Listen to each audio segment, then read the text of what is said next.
نواقض وضو یعنی جن کاموں سے وضو ٹوٹ جاتی ہیں وہ کون کون سے ہیں؟ پیشاب کرنا یا پخانا، پیشاب کی نالی سے منی کا نکلنا، ودی کا نکلنا، مزی کا نکلنا، پیشاب کا نکلنا، اس سے وضو ٹوٹ جاتی ہے۔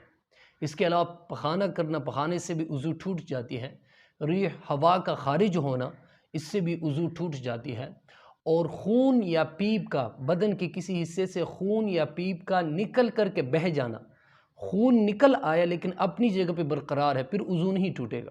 اگر خون اپنی جگہ سے بہہ جائے، حرکت کر لے، پھر اس کے ساتھ ہی وضو آپ کی ٹوٹ جائیں گے۔ اگر پیپ نکل آیا اور نکلنے کے بعد وہ اپنی جگہ سے بہہ جائے تو پھر اس سے وضو ٹوٹ جاتی ہے۔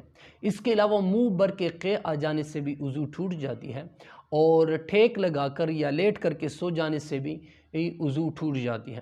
اس کے علاوہ مست ہو جانا، نشے میں مست ہو جانا، اور بے ہوشی کی حالت میں بھی، جب بندے کو بے ہوشی ہو جائے اور بے ہوشی کے بعد جب اس کو ہوش آ جائے، اس میں بھی بندے کا وضو ٹوٹ جاتی ہے۔ اور اس کے علاوہ رکوع اور سجود والی نماز، جس نماز میں رکوع اور سجود ہے، اس نمازوں میں قہ قہ مار کر ہنسنا، اس سے بھی وضو ٹوٹ جاتی ہے۔ یہ جو مندرجہ ذیل چیزیں ہیں، اس سے وضو ٹوٹ جاتی ہے۔